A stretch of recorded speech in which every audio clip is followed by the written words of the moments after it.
Welcome to the Kind Leader Podcast, where empathy meets action in the world of leadership. Your host, Gino Degregori, engages with innovators and seasoned professionals from diverse sectors, all demonstrating the power of leading with kindness. And now, your host, Gino Degregori. Welcome to the Kind Leader Podcast. I'm your host, Gino Degregori. Today we have the honor in welcoming Brian Keith to our podcast here. Brian is a general manager, national security and partner specialist sales for Microsoft U.S. Federal, and also has a powerful newsletter called BK Morning Brew, Unleashing Creativity and Building Knowledge Networks, a journey of personal growth. Love that newsletter. And that's one of the things that really captured my attention as I was connecting with Brian and trying to get him to participate here. But welcome, Brian. So, Brian, tell us, a little bit about yourself and your background, please. Yeah, thanks, Gino. I'm a Naval Academy graduate, so leadership was, driven into me there. And it's really been one of the things that I've really built on during my career. Spent almost 20 years at IBM. I've spent the last 4 years at Microsoft, and I really have developed my leadership approach through all those experiences, and they've all been very different experiences, and I've had to adapt my approach for each company or from going from a military to a commercial company, then switching companies. I've had to adjust my leadership, but it's worked for me, and I've continued to work around the concept of a kind leader as I've progressed in my career. Beautiful, beautiful. Congratulations on all your success. And thank you. Thank you for being part of the show here. But the first question that I ask all my guests is, what does being a kind leader mean to you? So a kind leader to me is someone who leads with empathy, compassion, and a genuine concern for others. And being approachable and understanding and prioritizing the well-being of their team, because that's incredibly important. I learned that in the Navy, is that if my team knew that I was looking out for their well-being, they would go and do the impossible. And that's just so important for me that I learned as a junior officer. And it's not about ruling with fear or authority. It's about inspiring trust by valuing each person's individual strengths and their weaknesses. It's listening actively, offering support, and really creating a culture of psychological safety where people feel encouraged to express their creative thoughts without fear of failure. And that's just really, critical. And it's also about, uplifting others, celebrating their achievements, and providing that constructive feedback or extra military instruction when I was, in the Navy, as a way to foster growth and confidence. And if you have the right leadership approach, that feedback or the extra construction is accepted willingly because people want to actually grow and be better. But it's not. It's not about being soft or weak. It's about demonstrating strength through patience, humility, and a deep commitment to the success and happiness of those you lead. And it's an incredible way of actually driving an organization to success. Beautiful definition, Brian. I appreciate that. If I can kind of pull a couple of strings from that is, I think a couple of words that you mentioned is the approachability is critical, right? As a leader, you have to be approachable because people won't be able to trust you, right? Won't be able to express not necessarily their feelings, but express what the situation is, right? So you can get you talk about feedback and creating that feedback loop between the team, between the employee, the employer, and all that stuff. That's a critical component in order to be able to embrace that, the culture, but also focus on the mission and what's important at the end of the day, right? 100%. So as it relates to, one of the things, you come from the military background, the Navy, and I don't come from the military, but I understand and I work with a lot of folks that have been in there and are currently there. And it's the structure, right? There's a hierarchy as it relates to that. What is your experience between the military and now been in the industry for a while, right? It gave you a good foundation, right? But Right. could you be a kind leader in both? And do you have to adjust based on the type of environment you are in? Yeah, definitely. I mean, in the Navy, I was an officer, so there's a built-in, authority that I have in a very structured way, right? I had my superior officers. I had a team of people that reported to me. But even within that, right? I mean, when you got down to the junior enlisted level, these were kids. These were kids who were just out of high school, and they were smart kids. But you also had to provide that leadership. They still had to believe in you being approachable, and that you, at the end of the day, had their best intents in mind, right? Whether it's making sure that they had a place to that they were being fed, that they had a place that they could sleep, and they felt like they were comfortable. They were going to be paid on time. They were going to be rewarded. They were going to have an opportunity to learn and grow, because once you provided that, they would actually go and do the things that you needed them to do to make the mission. But it was very structured in that instance. So, but when you get into, when you switch over to the corporate world, I mean, you don't have that as much absolute authority. And in a lot of cases, a lot of the experience you have to really learn is how to really drive a matrix. Because in order to be successful, most of the people that you need to lead or interact with are not in your organization, or you don't have direct line authority over them. So it's a different type of leadership. It's leading through a matrix. And and I see that's for people move from the military to the corporate world, where they typically fail is when they don't know how they didn't make that switch to lead a matrix. And that's where, by developing kind leadership as an officer, it played much better when it came to the corporate world, where I had to lead through a matrix. And I would say those are the two big differences. Yeah, I like that definition, or the differences between the two, and I think the hierarchy helps from it, but when you're outside of that matrix in the commercial industry, I feel like it's about the influence, right? Yes, influence it. Exactly. You gotta influence people, right, and inspire people. And as a leader, give them that vision of what you would like to see, Yep. the team, the project, right? You have to communicate and you have to inspire people. Get the feedback. Again, going back to that feedback loop on getting their input. Once you get the input and the buy-in, that's such a powerful team right there, right? Definitely. I mean, and you're right. I mean, the key word in that is it is influence, because you have to have that influence in order to lead and inspire and drive a team forward. And it's not just your team. It's the accompanying teams that are working alongside you that are absolutely critical for your success. Absolutely.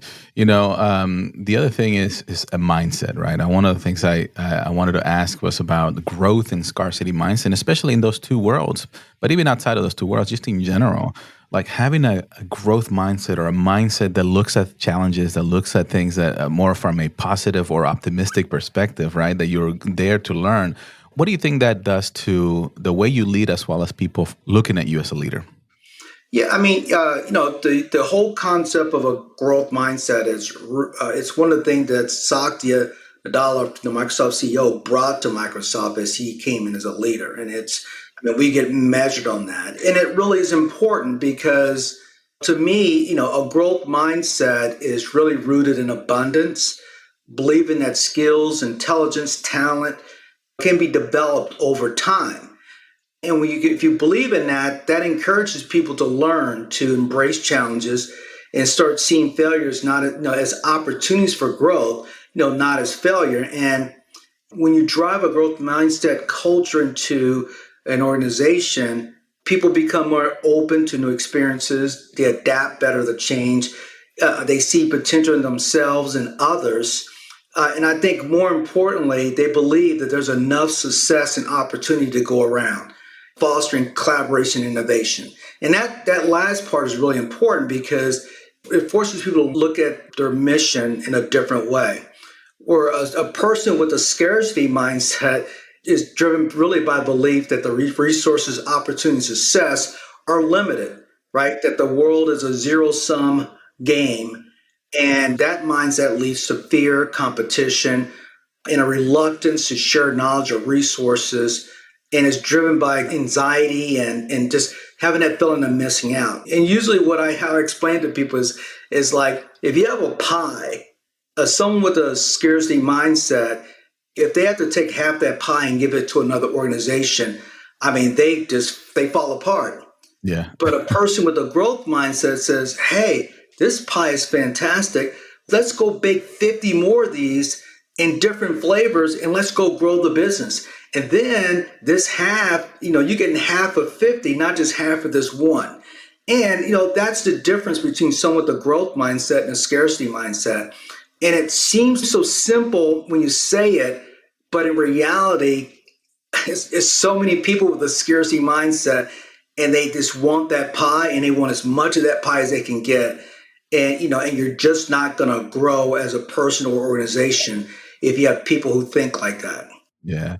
Well said. Well, great definition between that. And I think to add to that is a lot of that scarcity mindset is driven by fear, right? It's the fear of not having enough. Yes. The fear of not being good enough, or the fear that, what I mean, is that the fear is always going to be there, right? Like our conscious mind is always going to try to protect us from ourselves, right? And the way it thinks, quote unquote, it's protecting us is by keeping us from taking risks, for keeping us from, from those things. So the minute you realize that the challenges out there or the things that are happening to you, and you shift that mindset from a scarcity that you don't have enough to an abundance perspective, that no matter what I do and I want to share, and the more you give, the more you get, right. and don't expect the getting, right? But just look at it from the more you give to this world, the better and the happier I feel like you're going to be, right? And to give you an example, not on the scarcity mindset, when I first started my career, I'm a software engineer by trade.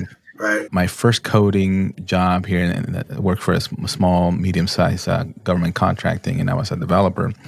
And I had a couple of folks in my team, and one of them was very, collaborative. And like, let me just tell me whenever you go, whatever you need, let's work at any issues, right? I'm just entry level, just getting started, right?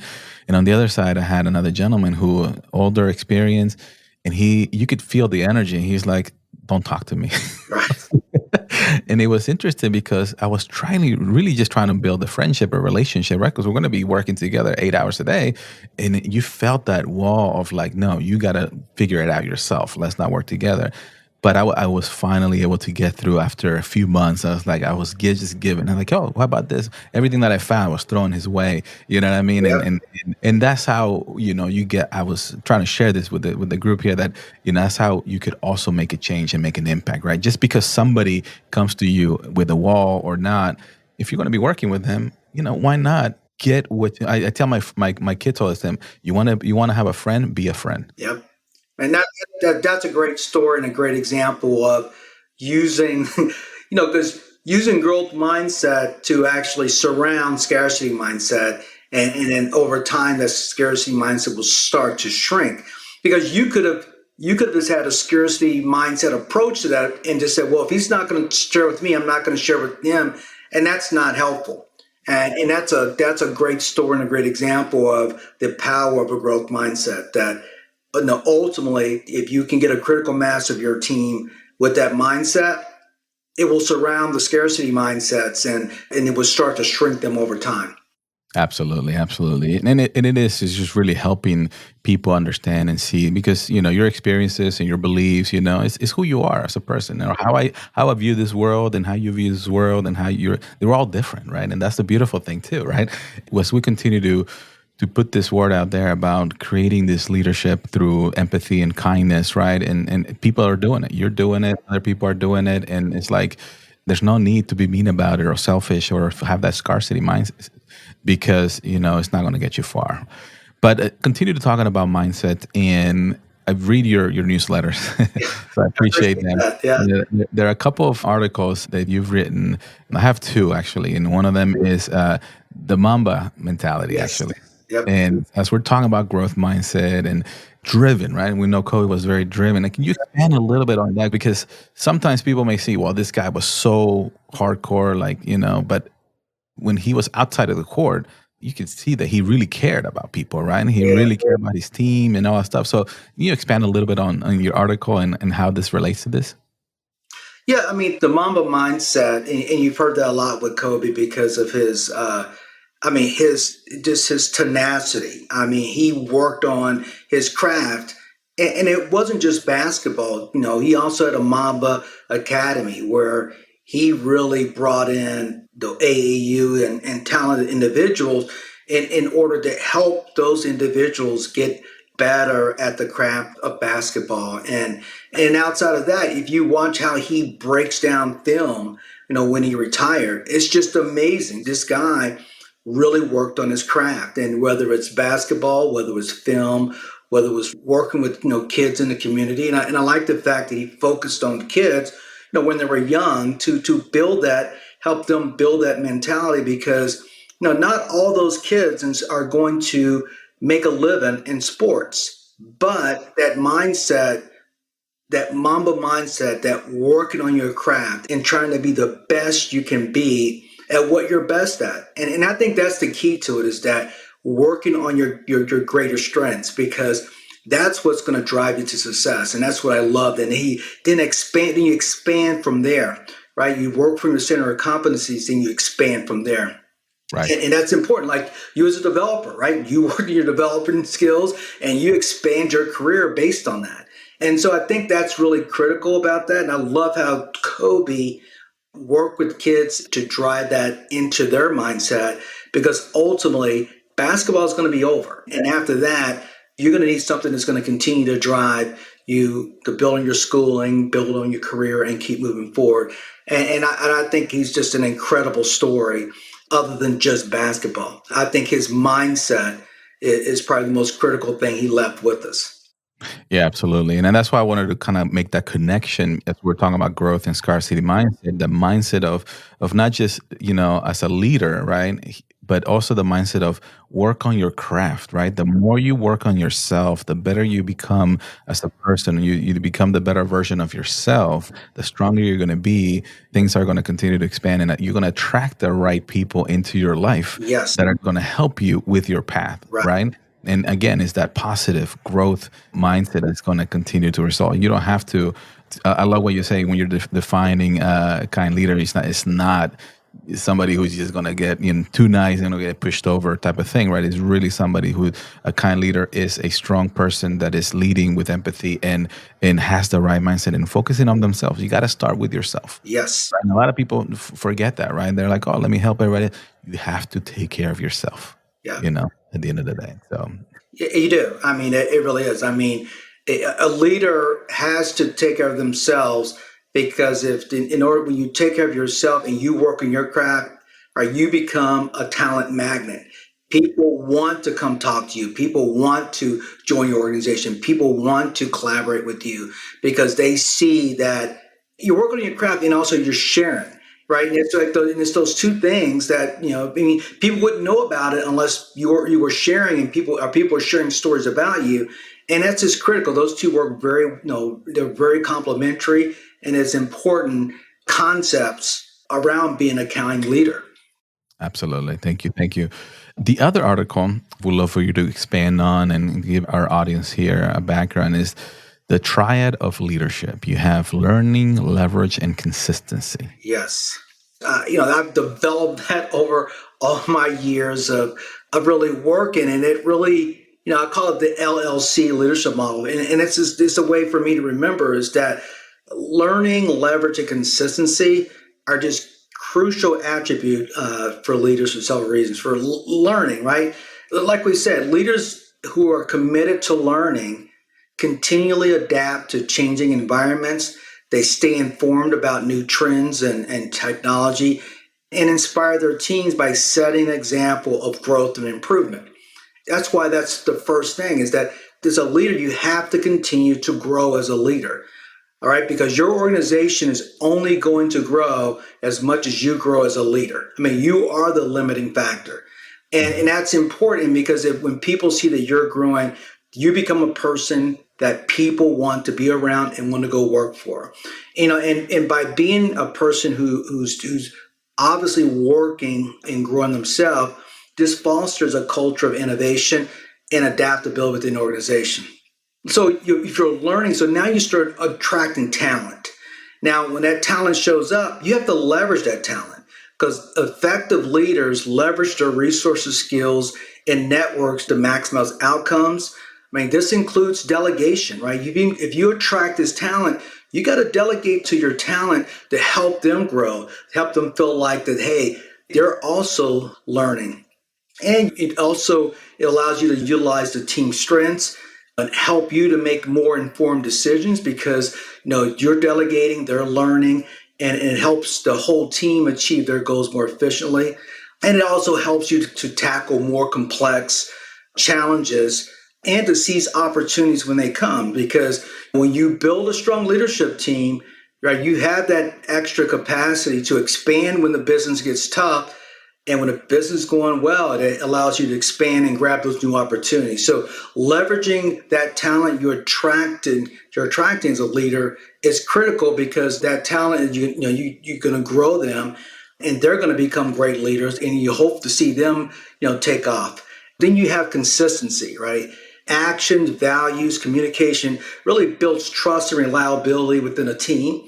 Because leaders who are consistent, they create a stable environment where team members know what to expect, which enhances morale and productivity.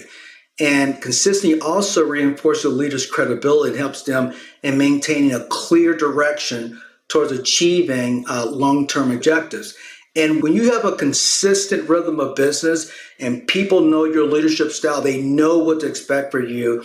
I mean, it's like a great, sports team, right? They know the plays, they know the plan, and they're going to operate and keep moving forward. But they're going to know when to check back to the sideline if they see something different. And that's just critical. And the key to this thing is that they all leverage upon each other, right? So each strength also is synergistic to each other's strength. So the more you learn, it informs and enhances your ability to leverage and attract talent. The more talent you have supports and helps you to reinforce consistency because now you have leaders. As your organization gets bigger, you have leaders that you've now recruited and they've learned from you and they can help enforce the consistency, which then enables your team to have the bandwidth to go learn. And so it's just this continuous reinforcing triangle, which I call the Triad of leadership, that I've just learned, based on my experience. It's been critical for me and my success. Well said. It's beautiful. The way you're breaking it up. I'll start with like the third one is consistency really resonates with me because no matter what, people need the consistency to ensure that things are moving forward. And it's also, you mentioned the adjustment, right? You have to adjust and adapt to the environment, to the situation. But if you're not doing the things, the tasks that you need to do every day, one step at a time, it's going to break apart and it's not going to happen, right? It really is. I mean, and it's just building that framework. It's a consistency. It's a rhythm of business. And when people know, like in my organization, they know how I'm going to react to certain things, right? They know that, they know my, non-negotiables. And I don't mean that in a negative term. It means in the sense of like, hey, these are the things we're going to need to do every other day, just like any sports team, right? You're going to have to learn to block and tackle if you're going to be successful in football. You have to learn how to block out and play defense if you're going to be successful in basketball. And those are the things that, you build into your team. And so it becomes a consistent culture that then from there you can build and learn and grow your team. And it's been an effective approach for me. And it's helped me to not only attract great leaders, but also produce great leaders. It's in the double digits how many executives and VPs that have worked for me across Microsoft and IBM that have gone on to do other things. That's amazing. And I would say that this is not only relevant to this triad leadership is not only just for your internal organization. I feel I've experienced it for my triad leadership into collaborating with partners too. Yep. You know what I mean? You can still do that. You know, we're partners with Microsoft, Yep, and exactly. the more we learn about each other, the more we, the stronger that we become, the more we leverage each other in different solutions or capabilities. And then the consistency is critical, right? Yep. You can't just let go. And so I love this triad because it's not just internal, Yep. it's also external. I love that. You're right, because you want your partner to be consistent, just like your partner, that's in your life. That consistency is important. So we partner, in business, and you got to know that, hey, Microsoft's going to be there. They're going to do what they said they were going to do. And you're right. It really is important. It's important for us to leverage partners because we need an ecosystem to help us do the things that we're not great at, or we don't have the additional capacity to go do. And we need partners, right? It's critical for us. And I never thought of I may have to write an article, a brew on that one. Is Please. Take this and well, this also applies outside of your team. I love that connection. Have to remember. Yeah, I really, and then you even brought it up on the personal side, right? Like Yeah. I applied to. I've been married for 23 years. Right. Wow. And I gotta say, I'm always still learning, Yeah. right? My wife and I are still learning. We're still leveraging and supporting each other as a team, right? And what we need to do. And then the consistency, right? Like, what are you doing every day and every week to show the value that you bring to the team? Yep. And it's not just, hey, what am I getting? It's more like what the value I'm bringing, right? Right. That's a very good way of doing it, right? Because you're constantly learning as you're learning to be a good spouse. You're right. You're leveraging each other's skills, and there's a consistency that needs to be there so that you have something to build on. So the bedrock, and right. So it applies in more situations. It's amazing when I wrote that. I specifically was just thinking about leading an organization, but it definitely applies. You're right to. It felt right, man. Yeah. So I don't know if I give you a different perspective, right? That's what I was telling you. We all have different. I didn't think about it in that way, but you're exactly right. Yeah, no, good job. Now I was really impressed when I read the article, and as I'm listening to you, I'm like, oh man, that's so good, right? And it could be relatable. You should definitely write a book, I think. Yeah, I will. Thank you. That's interesting. Same thing my wife said. Because my wife really goes, this one, you got to write a book on this. You got to expand on this. And I was like, man, but what am I going to write? What would expand to? But now I got it. It's relationships. It's partnerships. I mean, you can, and I think that those are the tenets that I can expand upon. So I will definitely do that. Yeah, and if you want some quotes, let me know. Yeah, definitely will. I will definitely give you credit and say, that's good. I honestly did not think of it that way, but it definitely did help me. So thanks, I appreciate that. Absolutely. So as we're kind of coming to closing the episode, I feel your background and what you're writing is an amazing thing. You're putting some amazing content out there for people to digest and read and understand, and you're impacting lives. So I very much appreciate, because as people are reading that, it's like, oh, I can make this, do it like this, do it like that. So you are doing amazing things. So thank you for kind of writing those articles. But where do you see the vision of this leadership style that we've been talking about, right? Like it's changing, I feel, right? From what it was 20, 30 years ago to where we are now and what we need for the future, right? All right. No, I mean, this leadership approach of a kind leader plays well with the younger people coming into the workforce. Mm-hmm. I mean, it plays really well from them because these are digital native people. It's a different group. I mean, a lot of people in the workforce are analog native, right? They were, it was all analog, and they got, they were forced to come over to digital. The people in the workforce now are digital natives.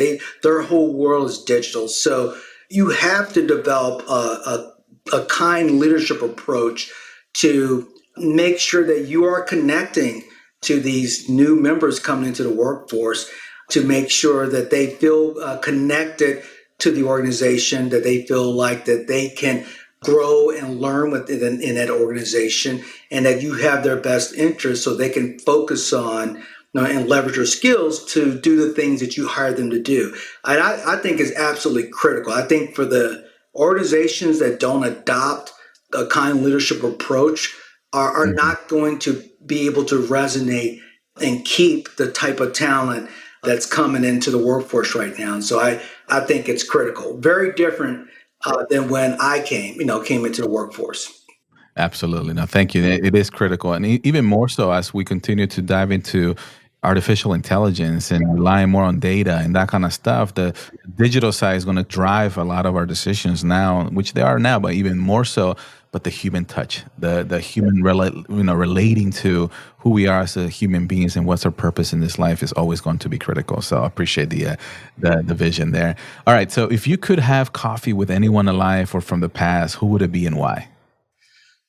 I would have to say Barack Obama. I think that I've just always been impressed with Barack Obama, and I think when I think now, based on what he did to go from a community organizer to a president, and just his wisdom, his ability to speak, the stories he would tell, I would have so many questions for him, based on what he went through as he became a senator and ran for president, and then what he sees today and where does he see the U.S. going in the future.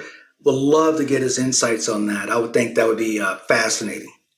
That would be fascinating. Amazing. Awesome. Well, thank you for sharing that. And then, so where can our listeners connect with you? Is LinkedIn? Any other? Yeah, I would say that, the number one platform is LinkedIn.